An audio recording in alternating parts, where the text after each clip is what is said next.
Welcome to Beyond the Needle, the aesthetics business podcast. I'm your host, Emily Ruse. I'm a former clinic manager turned digital marketing freelancer, and I've had the privilege of helping dozens of aesthetic practitioners across the UK and beyond grow their business. So I know firsthand just how challenging it can be to build a successful aesthetics practice in today's competitive market. Each week, I'm here to share real, actionable strategies and bring on expert guests to help you level up, attract more patients, and build a standout brand.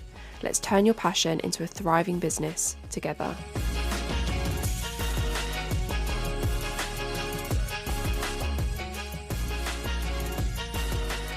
Hi everyone, and welcome back to another episode of Beyond the Needle. And this week I'm going to be exploring something a little bit different: the power of regenerative medicine and NAD+ in growing your aesthetics practice and getting better results for your patients. And regenerative medicine has become such a big kind of buzzword over recent years, and I think it's only going to continue to grow as time goes on.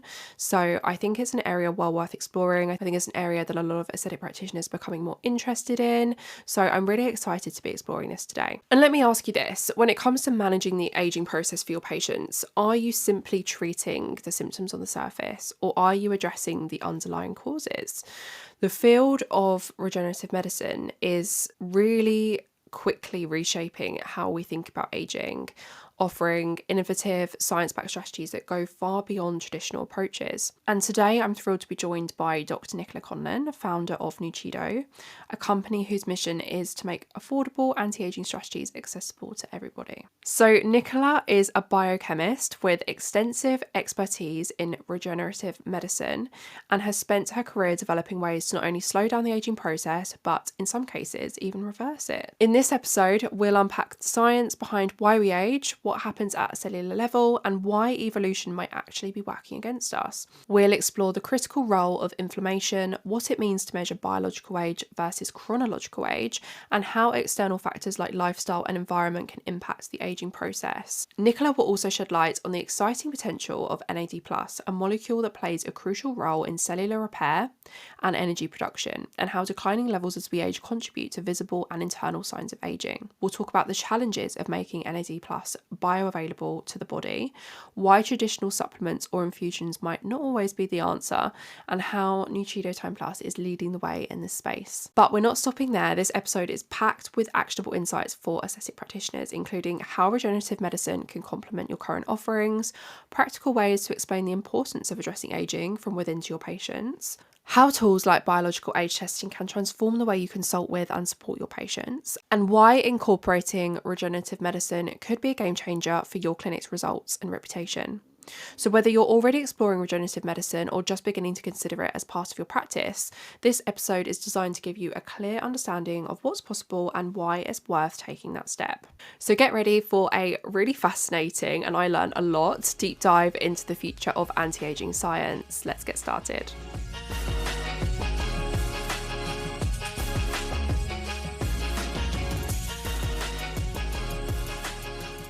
Hi Nichola, thank you so much for joining me on the podcast.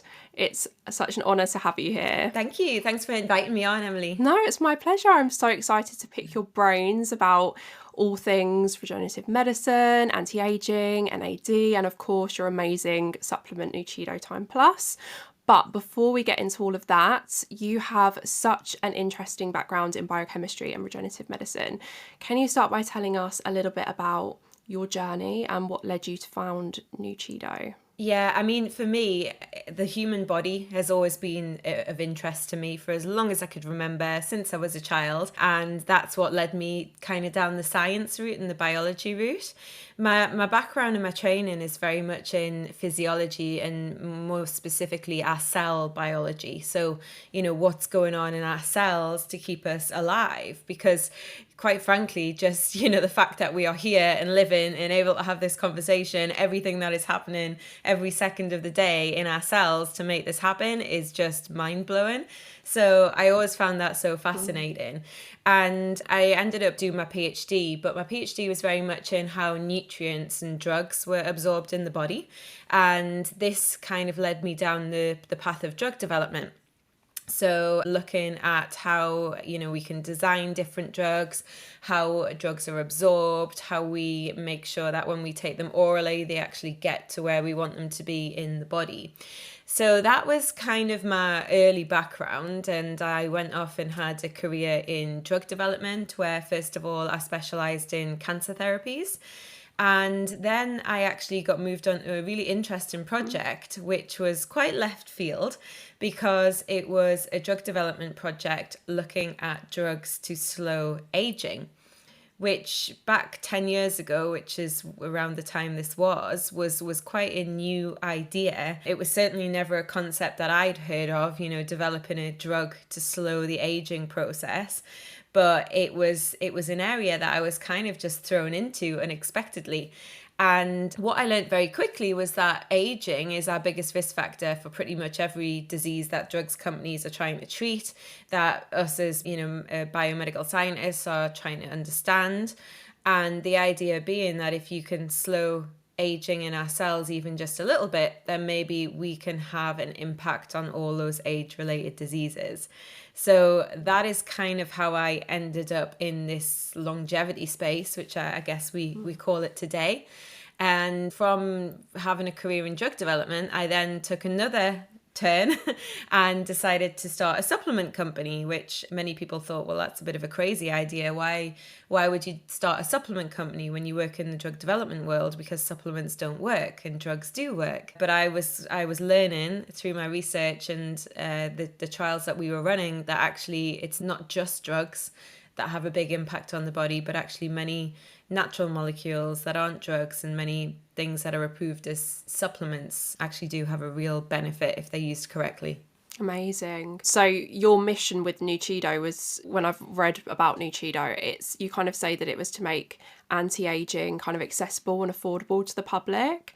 Why has that become so important to you? Yeah, I mean, that was the pivotal moment for me, this accessibility angle, because in drug development, first of all, it takes a very long time for any of the science that is, the breakthrough scientific discoveries to actually make it through the drug development pathway into an actual drug that's going to benefit someone. That's on average, it can take between 10 and 17 years. So that's a huge amount of time. And I was thinking, well, we've got all this incredible science that shows you really can do something about the aging process, which is something that affects everyone in a detrimental way.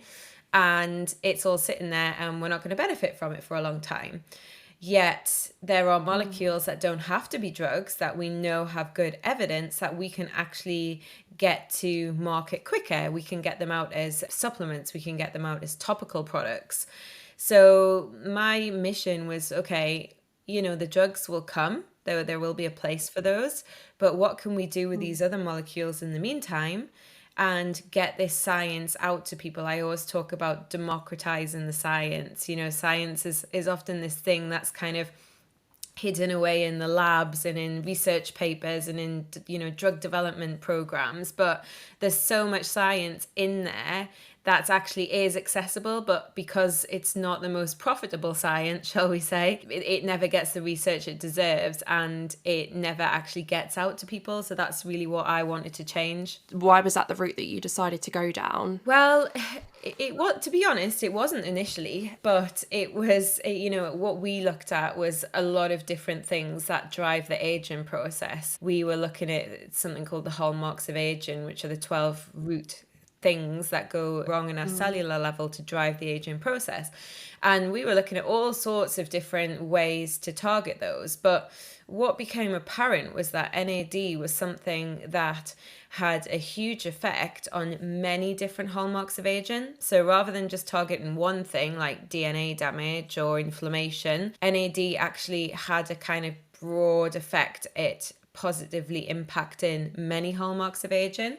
So that was the first one I really started to be interested in. And also for the fact that it was also one of the ones that had science that was actually quite close to being translated into consumer products as opposed to drugs. Some of the other things we were looking at will definitely never make it as consumer products. They're just too medical, shall we say, to be a supplement or a topical.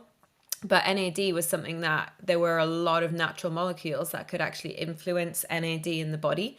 So that was the reason why I decided to go down that route first, because that was the whole point. What is close to being accessible to people, and how can we just tip it over the edge and actually make it accessible? Amazing. And I think it's crazy. I've heard you say before that the NAD levels in our body, I think half every 20 years, is it? Exactly that. So by the time we're 20, half of our NAD levels are gone. Yeah. And then by the time we're 40, half of them are gone again. Yeah. And I think you've also said before that if we didn't have any NAD in our body, within half an hour we'd be dead, which Yeah, is, it's absolutely crazy. critical. So yes, it plays a big role in the aging process, but actually it plays a huge role just in normal physiology. So NAD is very important for our energy production. So it helps to convert the food that we eat into the energy that our bodies and our cells need to function. And also it helps drive repair. So there's a lot of repair processes in our body, literally like a little army of enzymes that are going around looking for any damage and repairing it before it even becomes an issue. And these are two very critical cellular functions, especially the energy production. And that's why if you didn't have any NAD, you'd literally be dead in 30 seconds, because metabolism would stop. We literally, respiration, that process of creating energy, would no longer happen. So that is why it's so critical in the body, and also why it's so worrying to always hear that stat that it halves every 20 years. Absolutely. Yeah, it's really, really critical. I think regenerative medicine as a whole is such an interesting topic. I think it's quite a new term, but more and more aesthetic practitioners seem to be kind of adopting it into their own practice in some form or another. But for anyone who's listening who might be new to the concept of regenerative medicine, how would you kind of define it, and how does it differ from more traditional approaches to managing aging? I think the best way to kind of understand regenerative medicine is to think about the idea that everything that we need in our bodies to stay young, healthy, and in good shape, essentially, is already within our cells. And if you look at a child, they do not need any Botox or fillers or anything like that. You know, they don't need anything, because their cells are making all the collagen they need. They're making all the elastin they need. They are making sure inflammation's kept low. They are making sure that any damage is repaired very quickly. That innate ability is in all of us already inside our cells. It just seems to get turned down, especially as we get older. So regenerative medicine is all about harnessing the capacity of what is already within inside us and using it to actually regenerate our bodies. Why do you think it's becoming such a big focus in aesthetics and healthcare, and how do you kind of see it growing in the years to come? I think regenerative medicine's becoming such a buzzword now, shall we say, because we actually really now have strong evidence that it works. So it's always been around, you know, it's not something that suddenly appeared. There have been many regenerative medicine practices that have been going on for years, things like PRP. But there are now so many more different regenerative practices that are emerging that have good evidence behind them. And I think this is why we're seeing such a surge in its popularity, because people now realize that instead of just trying to do things on the surface level and almost paper over the cracks, we now have another option, which is actually working from the inside much deeper at the cellular level, and combining traditional aesthetics with the more regenerative aesthetics can have double the impact, essentially. Yeah, so why wouldn't you at the end of the day? Exactly. You can get better results by combining the two strategies. Yeah. Can you explain what happens in the body at a cellular level when we age? So, when you mentioned it earlier about the 12 hallmarks of aging. So, what's actually going on with our DNA, and how do these changes lead to what we see on the surface? Yeah, so the hallmarks of aging are very famous in the longevity space, and they are the 12 key things that go wrong at the cellular level that drive the entire aging process. So I think the first thing to point out is that it's actually quite surprising that there are only 12 things that seem to go wrong. You know, aging is very, very complicated, but ultimately, when you look at all the different things that are driving it, it comes back to these 12 factors. And the hallmarks of aging was first published a decade ago now, and it had 9 hallmarks to begin with. So even within 10 years, we've still only found another 3. So it shows that we're pretty confident that we do really know what's happening in our cells to drive the aging process. And I won't go into all of the different hallmarks. This would be here all day, but maybe it's just to cover a couple of them, the ones that are most probably relevant to the aesthetic space. First of all, you've got DNA damage. So DNA damage is always been pretty famous for skin aging. We know the DNA is very important. It's the blueprint of our cells. It tells our cells how to behave. It tells our cells what to do, but it's under constant attack. So if you're looking at the skin, you've got UV, it's constantly damaging your DNA. You've got pollution, you've got the lifestyle. Everything's basically trying to attack our DNA. So we have an army of DNA repair enzymes that is literally going around making sure that if there's any damage detected, it's repaired. And when we're young, these enzymes are extremely efficient, which means that we hardly get any DNA damage in our cells.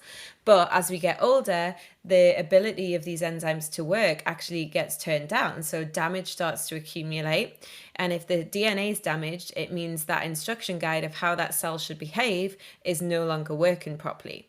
And again, when it comes to skin, DNA damage is a huge driver of processes like hyperpigmentation. So the cell has become faulty. It's not, melanocytes that produce the melanin, which is the pigment, suddenly start way overproducing pigment because they're not being told how they should be behaving correctly anymore. So that's quite a famous one to do with skin aging. Another one would be senescence.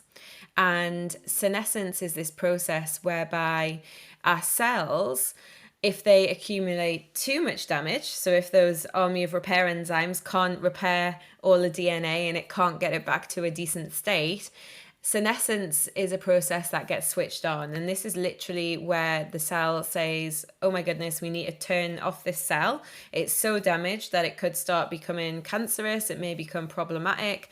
We want to shut it down. So instead of getting rid of the cell out the body, what the body does is it literally just puts it to sleep. And if this, this is good for the body because it's a quick way of a kind of shutting down any troublesome cells. But actually, it means that these cells aren't removed from the body and they're sitting there. And what happens is as we get older, these cells start to build up in our tissues. So again, take skin as an example. If you are much older, it's estimated that around 30% of your fibroblasts will be sitting there as senescent cells. So that means around 30% of your skin cells are, first of all, not only just sitting there taking up space where there could be healthy cells, but then they're not even doing anything anymore. So they're not contributing collagen, they're not making elastin, and they're just taking up the space. So this is why we see a decrease in elasticity and the collagen content in our skin. But even worse, what we now know is they're not sitting there quietly, they actually secrete loads of inflammation. And this is obviously not good because inflammation itself is also another hallmark of aging. So it's a real root cause of aging and it drives the aging process. So these cells are sitting there spewing out loads of inflammation. That's then leading to things like the redness, the rosacea, degradation of further collagen. We know an inflammatory factors like MMPs, the matrix metalloproteases, they break down our collagen. So you can start to see very quickly how it becomes a bit of a vicious circle. And that's just 3 of the 12 hallmarks. But essentially, when it comes to understanding it, I think the real shift that we have to have in mindset is this idea that things don't start at the surface where we observe them.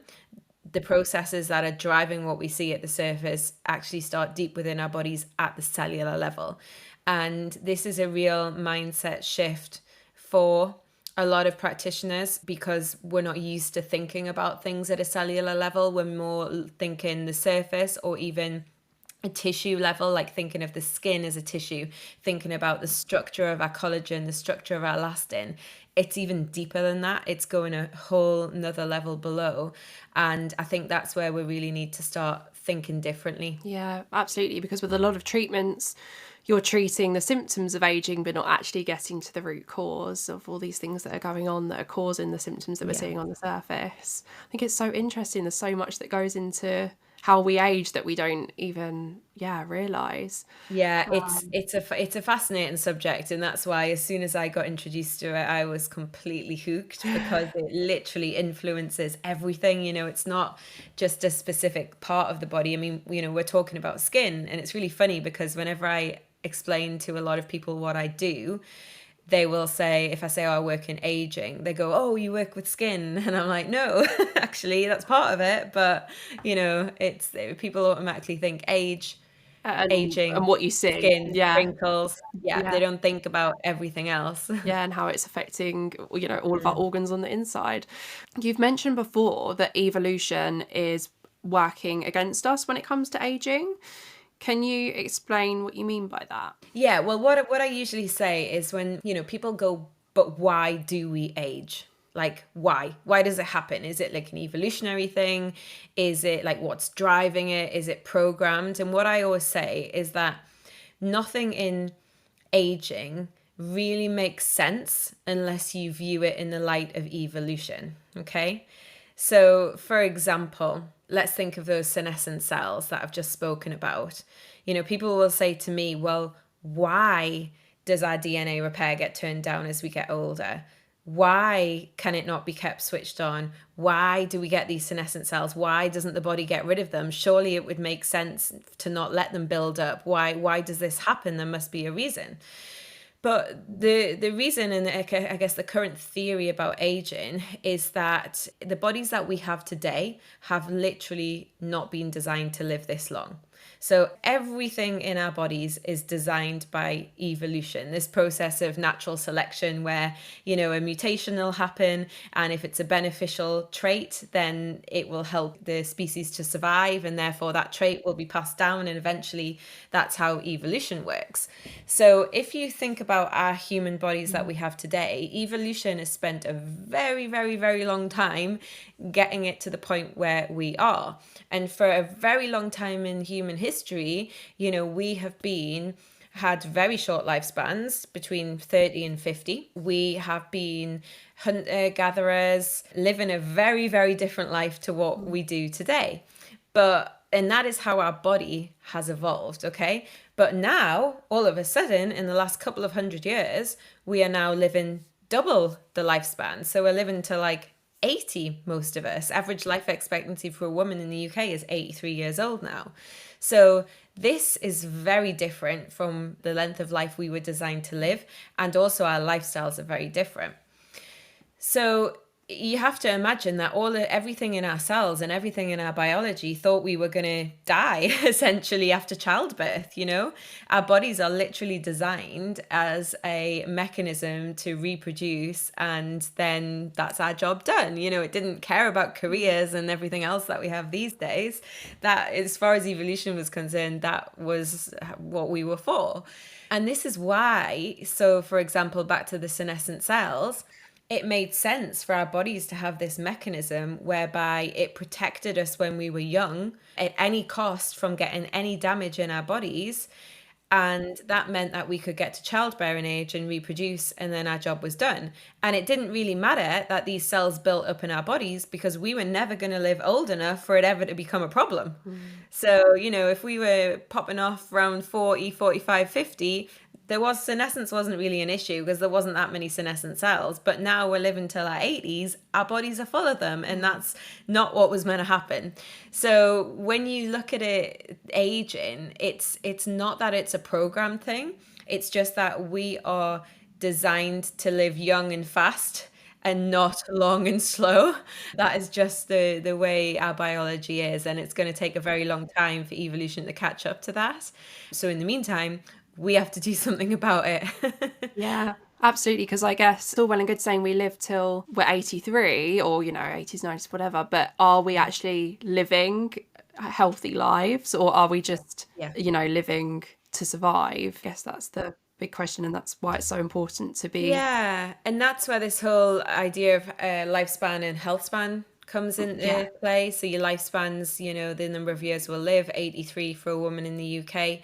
Health span is the proportion of our lives that will actually live in good health. And that's the important bit. Again, the estimate for a woman in the UK now is 64 years old. That's our health span. Wow. So you can see there's a massive gap between 64 and 83 where we're expected to be out of our health span. So that means that's defined as suffering from one or more chronic diseases. And that's really what the longevity space, the regenerative medicine space is all about. It's about how can we live these long lives that we're fortunate enough to have, but in good health. And how does NAD help with these kind of things? So NAD, unfortunately, what we find, like the other things that have been mentioning, NAD declines with age. So this is an issue because NAD is very important for energy production. It's very important for repair. It's very important for cellular health. And as we've learned, everything to do with aging starts at the cellular level. It starts when these hallmarks of aging start to manifest. And what we know is that NAD declines. It means that all of these hallmarks get worse. So we see this decline in NAD. And that essentially is making our cellular health poor, and it's driving the aging process forward. So a lot of scientists said, well, if we've got this molecule in our cells that's very important for cellular health and it declines as we get older and it causes all these problems, then why don't we just not let it decline? So a lot of experiments were done to try and look what happened if we boosted NAD levels. And it was found that by increasing NAD levels, not only does it help to reverse all of the different hallmarks of aging, but it actually improves cellular health. And when you improve cellular health, everything else at the surface follows. So the benefits that have been seen with increasing NAD levels are absolutely vast. It goes from everything from neurological conditions like Alzheimer's, dementia, Parkinson's, all the way through to skin health, all the way through to muscle function, athletic performance, and then on the complete other side, sleep. It hugely impacts our sleep as well. And people often say, well, how on earth can this one molecule have such a huge amount of different effects? It almost sounds like snake oil, it sounds too good to be true. One molecule will fix all. Yeah. But again, if you go back to the physiology of NAD and understand the fact that it is in every cell in your body and it's absolutely critical for major cellular processes, then it's really obvious that if your NAD goes down, it's going to cause chaos across the entire body. And equally, if NAD goes up, it also has benefits that are really wide across the whole body. Yeah. I mean, when you put it like that, it kind of just goes without saying that we all need to be thinking about our NAD levels and how we can support them as they decline. Like, it's just a no-brainer that we should all be doing that. And that is it. It's like what, people say to me, oh, well, when should I start looking at boosting it? When will it, decline? We know it's halved by the time you are 20. And what we know with anything to do with regenerative medicine is that its prevention is better than cure. This, regenerative medicine and longevity is all about how we are looking as to delay the aging and the problems of aging before they're actually happening. Yes, you can reverse it, but it's also about trying to keep on top of it as well. Well, that's actually one of the questions I was going to ask you is when should people start supplementing NAD? But I'm guessing the earlier the better. But is there ever a time where it's too late, or can it always be beneficial? Always beneficial. So when we did our clinical trial, we actually used a really big age range of participants. So we looked at age 20 to 80, which is very, very unusual for a clinical trial to have such a broad age range, in particular anything to do with aging, because obviously most aging trials use much older people. We know NAD declines from early on, so we wanted to look at, is there a difference in benefit between the age groups? And our hypothesis was, when we went into this trial, was that the younger age groups maybe would get a little bit of benefit, but, wouldn't see as much benefit as the much older people that were in our trial. But the reality that we saw was not that. Yeah. The reality was there was no correlation. So literally the young people benefited just as much as the older people, which was really, really interesting. But again, not terribly surprising given that we know it's halved by the time we're 20 and the youngest people in our trial were 20. So I always say, anything from 20 all the way up. We have customers now that are way over, they're in their 90s. I think some of our oldest customers. But I think the kind of key thing to mention is it's a lot about mindset, because it's very difficult to persuade anybody in their 20s to start thinking about aging. In your 20s, you're invincible. Yeah. You feel like you're invincible. You do everything that you shouldn't be doing, staying up late, things like that. And you're like, I feel fine. So what's the problem? Yeah. But what you don't realize is there's a lot of things going on under the surface that your body's fighting against that will suddenly come back to bite you. So it is very difficult to persuade much younger people to start thinking about boosting NAD. The kind of customers that we usually, the younger ones, I'd say probably are more in their 30s, maybe 35. And again, that's no surprise. That's where people suddenly start to realize that they're not invincible, and they're like, oh, I can start to see little wrinkles and things appearing, and I'm going to start trying to do something about it. But really, you want to do something beforehand. It's very easy to bury your head in the sand, isn't it, when you're in your 20s, and especially when you can't see like what's actually going on inside your body, and you look great on the surface because your skin's still producing all of that collagen.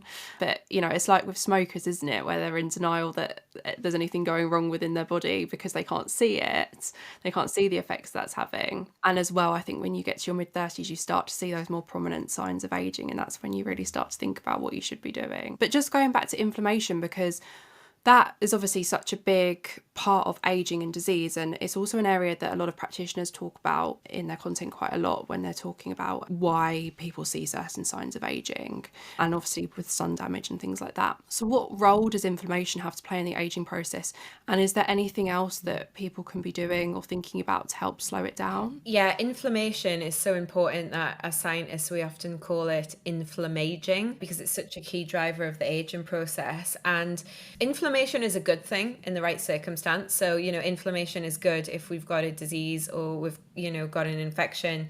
You want this inflammatory reaction to happen.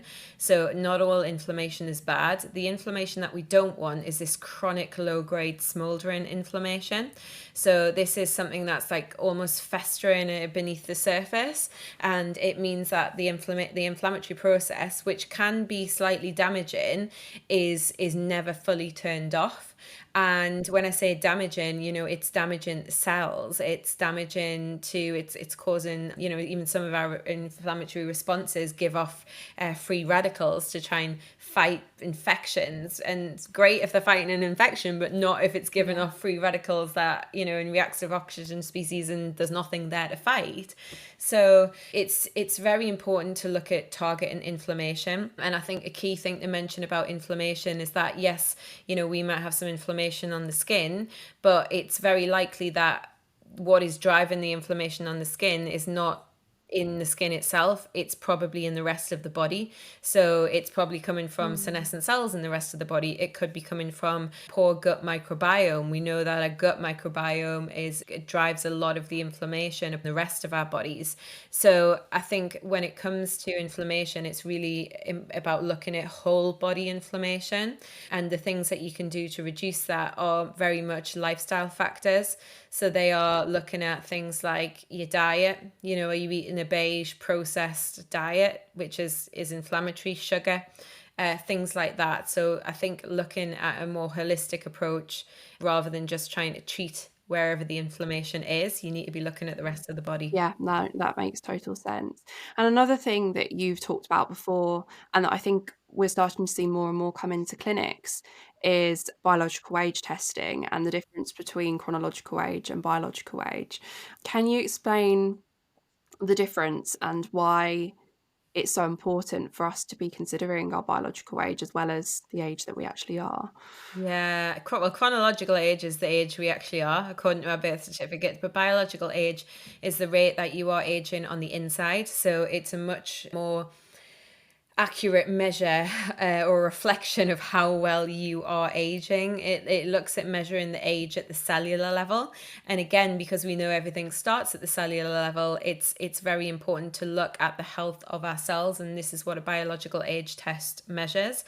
And the most interesting thing about this discovery is, first of all, not only that we can actually measure internal aging, but secondly, that a lot of people's biological age, so the age they are on the inside, does not match up to their chronological age.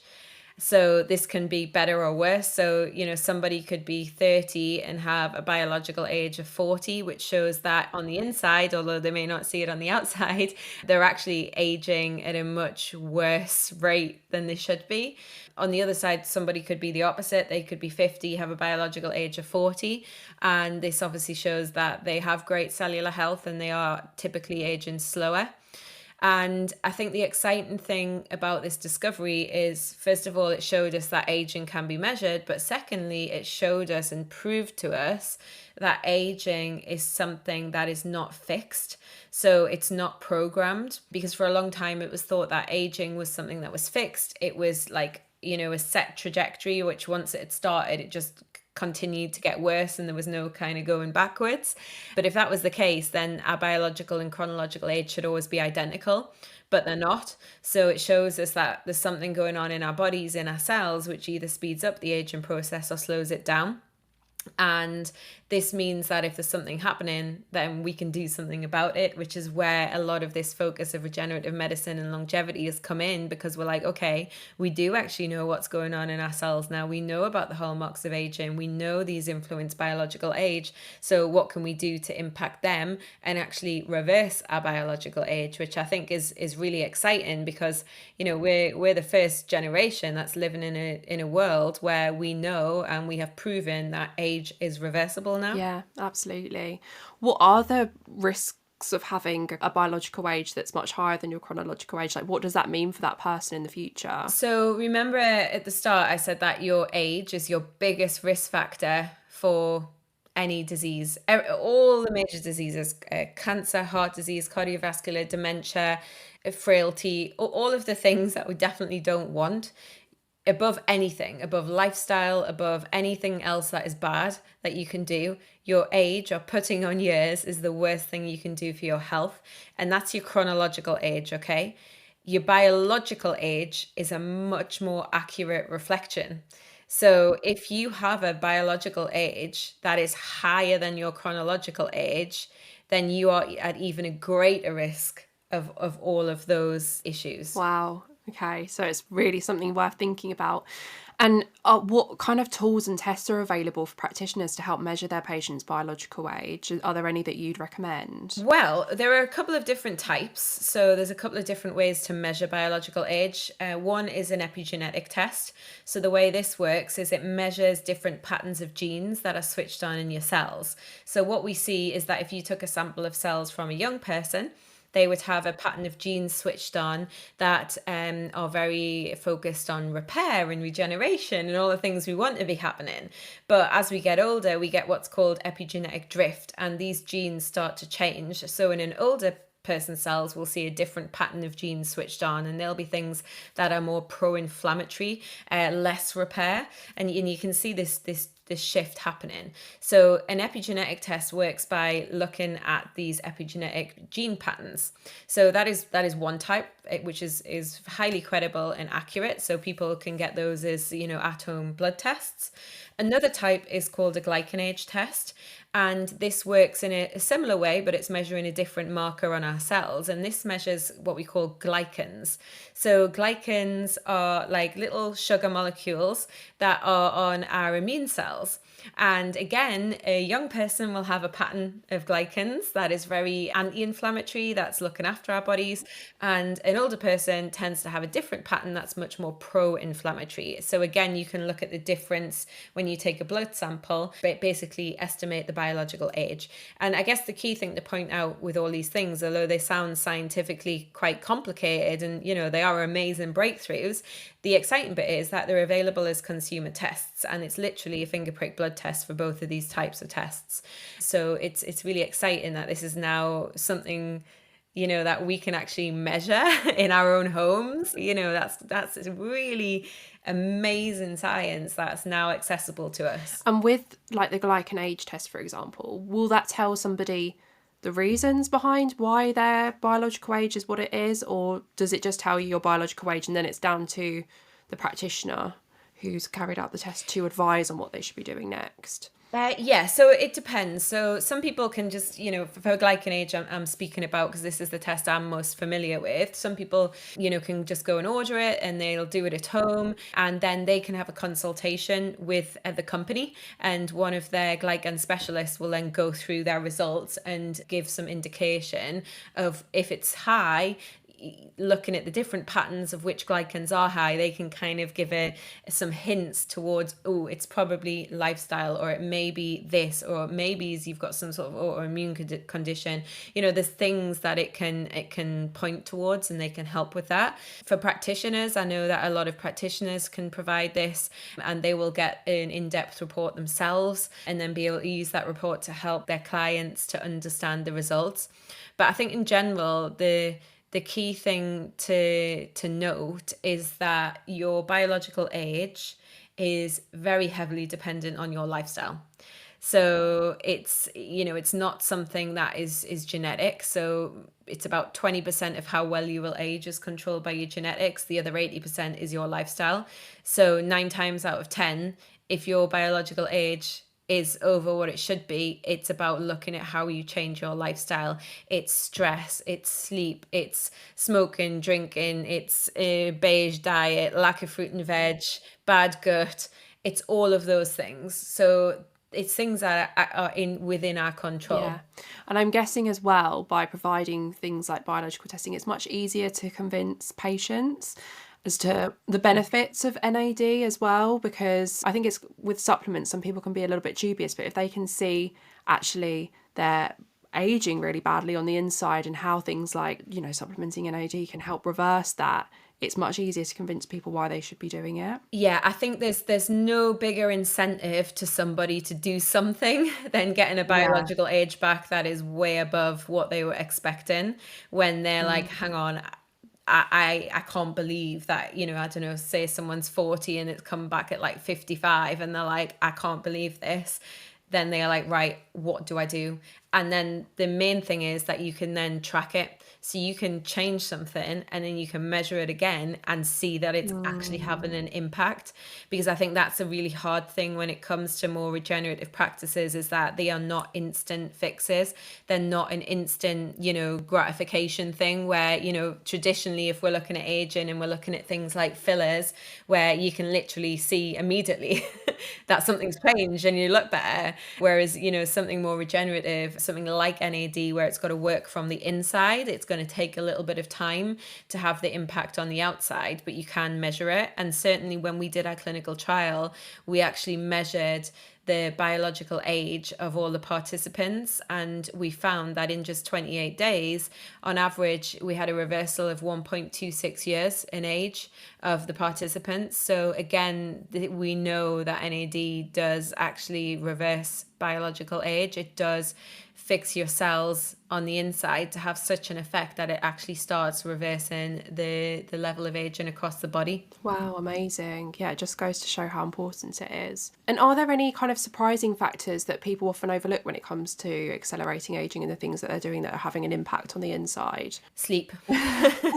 Sleep is such an important one. There is and going back to evolution, there is a reason why evolution has never got rid of sleep. Because it's so important to our bodies. It's when our bodies are recovering, regenerating. If you look between sleep and being asleep and awake, we have around 20,000 different genes that change. And that's our body literally going into a different mode. So sleep is really something that people don't focus enough on, I would say, but it's something we're doing every day anyway. So, if there's one thing you're going to try and change or optimize, try to do that. Yeah, it's probably one of the easiest things to kind of change.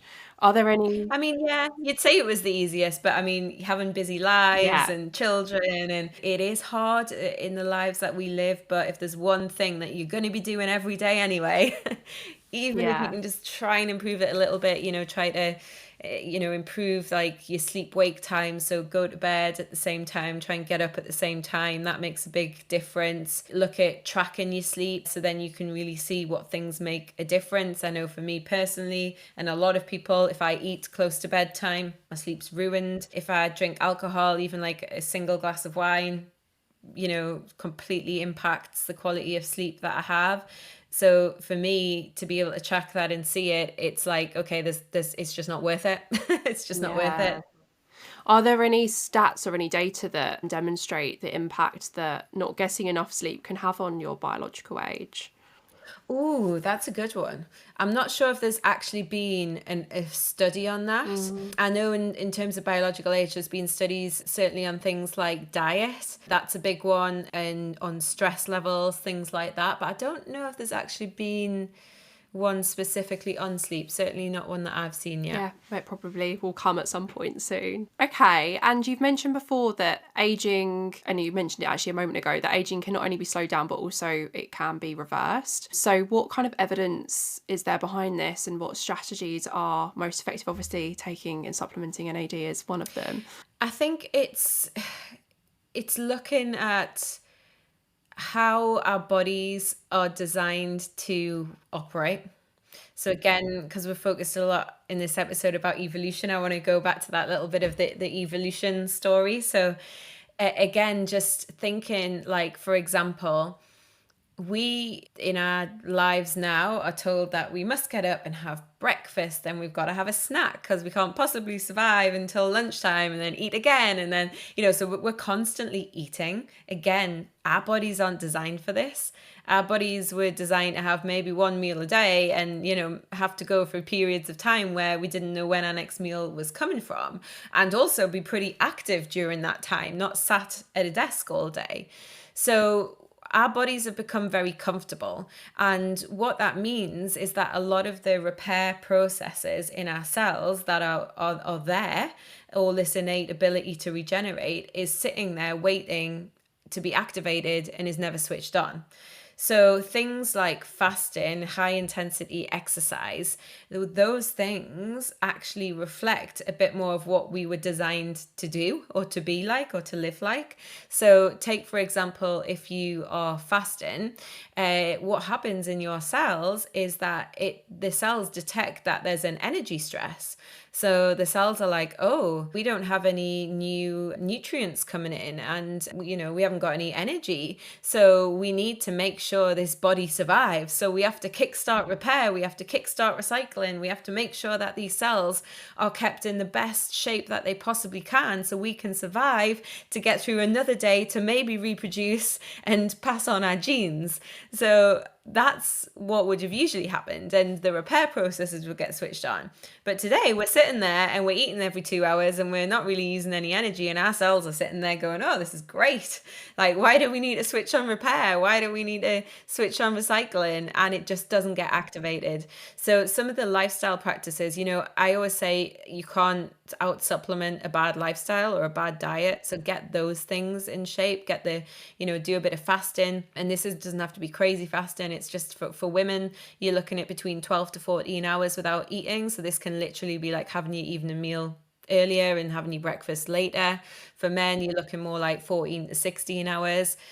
Do some exercise, do some high intensity short bursts of activity. Our bodies are never stressed in that way anymore. There was something I saw recently about after age, I don't know, was it 20 or something like that? We never sprint,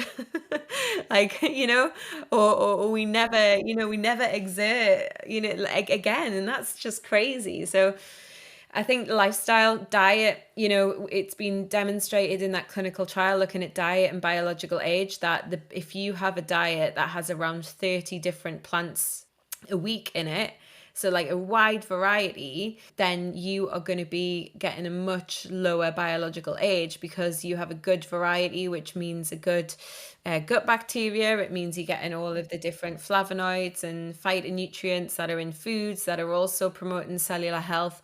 So yeah, it's really important to look at the lifestyle factors alongside the supplements. Yeah, absolutely. It's so hard though to have a good diet these days, isn't it? Because we're also time poor. Like, it's not easy for people to home make their meals, and our food is just deprived of the nutrients that it used to Yeah, have 50 years ago. But I guess it's just doing little things and changing little it things, is. and it all adds up at the end of the day, doesn't it? But just moving on to NAD, and specifically how we can supplement NAD. There's been a lot of debate, and everyone seems to say something different about the best way to kind of deliver NAD. Whether, I feel like NAD has become quite a bit of a buzzword now. I hear it a lot about, I hear about it a lot in podcasts. I see a lot about it on TikTok, a lot about different supplements, infusions, injections. You seem to be able to take it in all these different ways now. And I know you have a lot to say on that subject. So what are kind of some of the challenges with NAD bioavailability, and how can practitioners ensure their patients are actually benefiting from it? Yeah, it has become a buzzword. And I am always highly entertained by the TikTok doctors and the TikTok scientists that come Mhm. out with all this There's stuff. a lot of them. And then the funniest bit is they then challenge me on it, and I'm like, okay, do we want to go down this road? Because I am a scientist and I have actually published papers and done trials and research in this area. But if you were going to go down this route, let's go for it. Yeah. Because there's a lot of misinformation out there, and there's a lot of people talking about NAD that really actually don't understand what they're talking about, which is quite scary, especially when a lot of these people are also, providing NAD to customers online or to patients. And I think the real controversy over NAD is how do you take it, and this has been an area of debate for a long time. And what I always say is I can tell people what the science shows. As a scientist, I always go with what the evidence shows. And first of all, the one thing to point out is that you cannot take pure NAD. So you can't take pure NAD as a powder. There's people selling it on Amazon. There's people trying to say you can take it orally. Absolutely can't, because it's very, very unstable. It doesn't survive in the gut. It just gets absolutely destroyed. So completely pointless, any formulations that have pure NAD in. So this is where things like the IVs and the injections came around. The idea there was that you can take this pure NAD and you can inject it straight into the blood, or IV it straight into the blood, and that gets past the bioavailability of the gut issue. But what we also know is that NAD is a large molecule, and it really struggles to get across the membrane of most of our cells, because cells don't let things in and out. If there are large molecules, especially large charged molecules like NAD is, remember it's usually called NAD plus because it's charged. And that means that these types of molecules have to have special channels to let them in. And the majority of our cells don't have these channels. And NAD doesn't actually do anything in the blood. So what the science shows is that when you do these infusions or injections, the NAD is getting into the blood, but then it's not actually going from the blood and getting into the cells. And NAD does not do anything helpful in the blood. All of the functions that it has to perform are interacting with pathways in the cells. So, the mitochondria, where the energy is produced, that is in your cells. It doesn't happen in the blood. The DNA repair that NAD helps with, that is in your cells, nothing in the blood. So there are a lot of people that will say, yeah, but NAD has a function in the blood and da-da-da-da-da. It does not have any useful function in the blood. And again, all the scientific evidence shows that. Anyone that has an NAD IV will be very quick to tell you how unpleasant it is. Feel very sick, nauseous, very tight chest, cramps, really awful. It has to be delivered very slow. And again, this is because you are putting a huge amount of a molecule into the blood that should not be at that concentration in the blood. So the body's rapidly going, oh my goodness, what's going on? It needs to break it down. And indeed, I know there's about to be a clinical trial published that shows that NAD IVs actually induce an inflammatory reaction in the blood. And that's exactly not what we want to be happening. So The that's opposite effect. yeah. So despite huge amounts of clinics delivering IV injections and IVs, first of all, there are no clinical trials on injections at all. There are 2 clinical trials looking at if NAD from an IV is absorbed. One shows that the NAD is broken down in the blood, and then some of the smaller breakdown products are absorbed. The other one shows that it doesn't increase NAD at all and it causes inflammation. So I think there's a lot to be said. I think we need a lot more research and trials, and it might be that one day someone does the trials and proves it does get in, which is great. But at the minute, that's kind of what the evidence shows. The other most famous way to boost NAD is something called NMN. And now NMN is a supplement, and what NMN is a precursor to NAD. So it's one of the raw materials or the building blocks that your body uses to make NAD. And the idea here is that you can take this orally because it's smaller, it is absorbed in the gut. We know it does get into cells, although even still there's a bit of controversy around that, whether NMN actually does get in or it again has to be broken down first. But either way, we know that NMN does actually increase NAD in the cells. But all the latest research now shows that even with NMN, there's a problem. And that's because we now understand why NAD declines with age. And we know that the main cause of NAD decline is because the cellular pathway or the machinery in our cells that takes these raw materials like NMN and then actually turns it into NAD, that declines with age.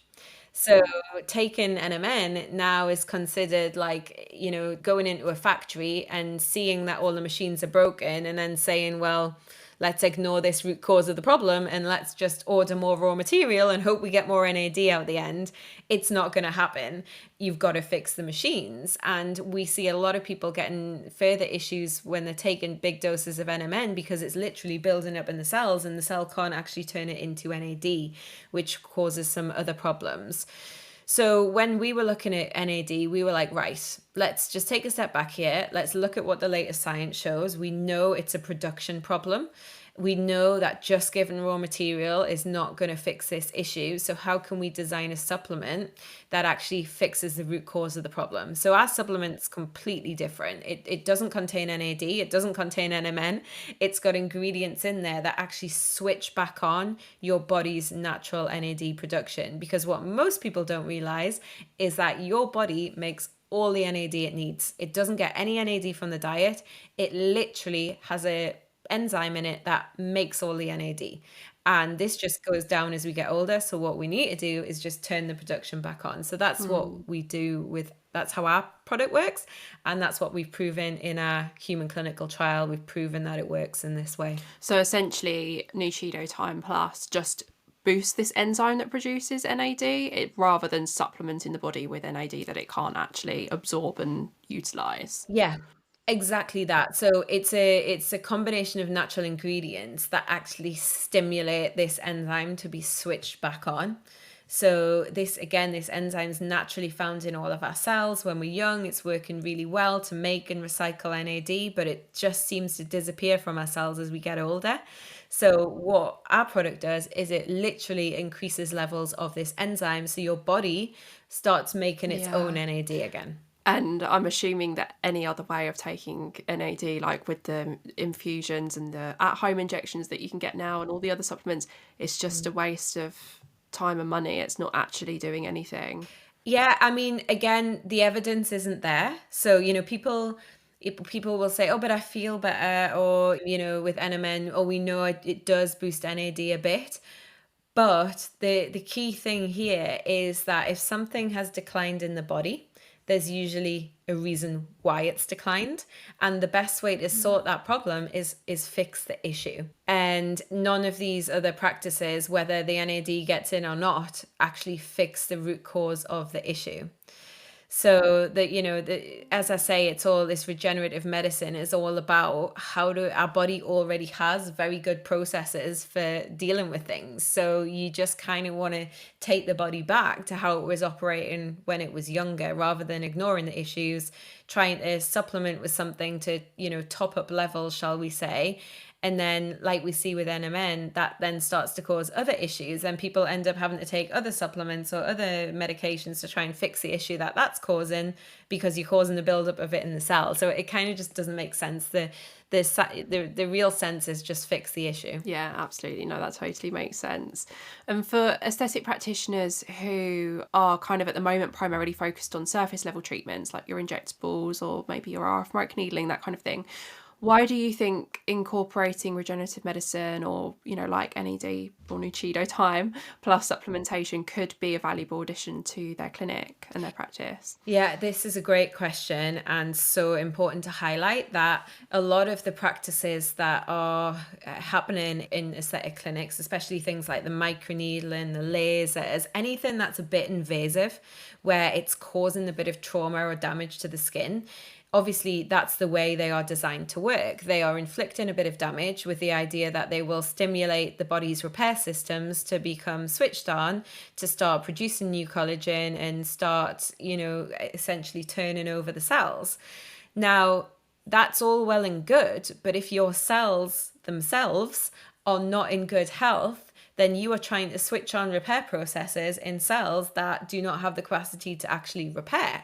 Now, we know that NAD, first of all, it's very important in energy production. So that helps with things like the turnover of cells. So if you are trying to increase the turnover, even with things like retinol, and you have cells that don't have much energy because they've got no NAD left, then you're not going to get the result that you would have if you have cells that are healthy and able to switch on this turnover process. Equally, anything that's inflicting damage, like the lasers, the microneedling, you are wanting to stimulate collagen production, you wanting to stimulate repair. But we know that in cells that have a lack of NAD, a lot of those repair pathways are relying on NAD. So you're literally like trying to power these repair processes, but the NAD fuel isn't there to power them. Or there's too many senescent cells, so there's not enough cells to actually produce the collagen. So pairing up these treatments with things like NAD to ensure cellular health is in good order means that you get a much better outcome with the treatments that you're already doing. And the evidence even for this is as simple as look at the difference in the outcome of treatments in a younger person and an older person. We know in an older person you do not get the same results because that regenerative capacity of the skin has disappeared. So supplementing even for a month before some of these treatments and during treatment programs with something like Nuchido Time Plus to boost NAD can have such a beneficial effect on cellular health that you really are supporting the body to actually activate those repair processes. And how can practitioners explain the benefits of Nuchido Time Plus to patients in a way that's simple and compelling? And because, like I said earlier, a lot of people are very wary, I think, of supplements and whether they're actually having any effect, especially because you can't see the results like on the surface immediately like you might with a skincare product. So are there any ways that practitioners can utilize to kind of help sell the science? Yeah, I think this the simplest thing, then the simplest message to really start drilling home to your patients is this idea of everything starts on the inside. We see it on the outside, but everything is happening on the inside at the cellular level. And you really need to improve cellular health. If you improve the health of the cells, everything else will follow. And essentially, in a nutshell, NAD is a molecule that improves the health of every cell in your body. It literally switches on the repair processes in your cells. So if you can repair the cells, have healthy cells, it will help everything at the surface. And I think that's the real simple way of describing it. And quite often, what's really interesting that we see is that practitioners will be promoting it to their clients because their clients are there because of skin health and they're there because they want to improve the appearance of their skin. But actually, when they have a conversation with them, they're also feeling pretty rubbish. They're feeling like they've got no energy, they've got brain fog, and there's all these other things. So when they actually start taking the Nuchido Time Plus, the quickest benefits are the way that you feel. So an increase in energy, a reduction in brain fog, less fatigue. And those things can happen quite quickly. So even before people start to see the benefits on the outside, they're already sold because they're like, I can feel a difference. And I know that that's happening on the inside. And if that's happening on the inside, I know that it's going to have the benefit on the outside. Yeah, absolutely. Well, a lot of practitioners, their target audience are going to be kind of women in their 40s, 50s who are perhaps either approaching menopause or going through menopause. And I understand that Nuchido Time Plus can have a really good effect on people going through that menopausal transition. Yeah, I mean, of all our customers, the perimenopausal, menopausal customers are the ones that seem to have the biggest and the quickest effect. And they are the people that we just get so much spontaneous feedback from, saying, oh my goodness, like I can't believe how much it's helped. And again, the science behind this makes sense, because during perimenopause and menopause, all your sex hormones are declining, and we call them sex hormones, but really they're not just for fertility. They are controlling the health of the cells across our entire body. So look at estrogen. All of our cells have estrogen receptors. Furthermore, all of our mitochondria, which are the energy powerhouses in our cells, they all have estrogen receptors. So all of a sudden, when our estrogen declines, all of these receptors are sitting there going, well, where's my estrogen? And the mitochondria start a dysfunction. So they start to not produce as much energy. This impacts our physical energy, but also our mental energy. We get brain fog because we literally don't have the energy capacity in our brain for it to function as well as it did. So that's because of estrogen. But right at the same time, our NAD levels have massively declined. Remember, by the time we're hitting this age, it's halved, then halved again.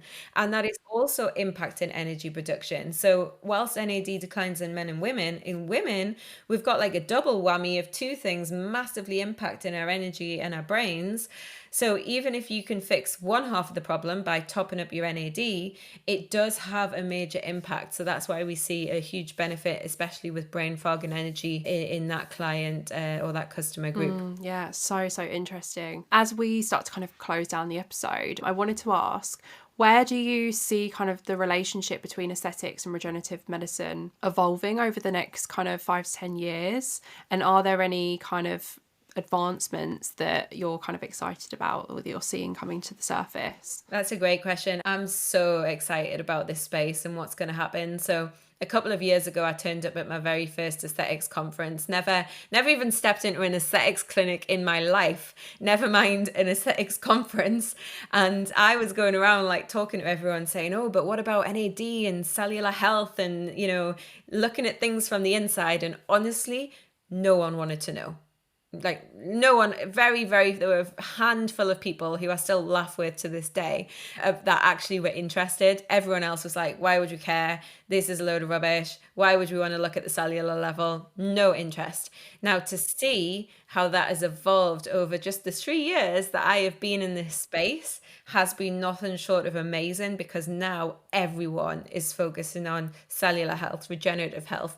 It is a complete change. And I always say anybody that works in anything to do with aging, it's just such an incredibly exciting time to be involved in it, because for a long time there's been very limited things that we can do about the aging process, and now the science is just coming through thick and fast that shows there are so many things that can be done. So I think we're going to have some really exciting developments in the near future, and I think the aesthetic space is going to look very, very different in another 3 years from now. I agree. Yeah, I agree. Well, this has been so interesting. Thank you so much for coming on. It's been like a little science lesson for me as well. But I'm sure everyone will have something to take away from it. So thank you so much for your time. If people want to find out more about you or Nuchido Time Plus, where should they go? So for me, I always do lots of little science lessons, and best to find me on Instagram. So it's just at Dr. Nichola Conlon. For Nuchido, it's at Nuchido, which is spelled Nuchido, and they can find us also at nuchido.com. Amazing, thank you. And I also have an affiliate code for anyone that wants to try Nuchido for themselves or is considering bringing it into their clinic, which I will leave in the show notes below. Thank you so much, Nichola. It's been such a pleasure. You're very welcome. Thank you for having me.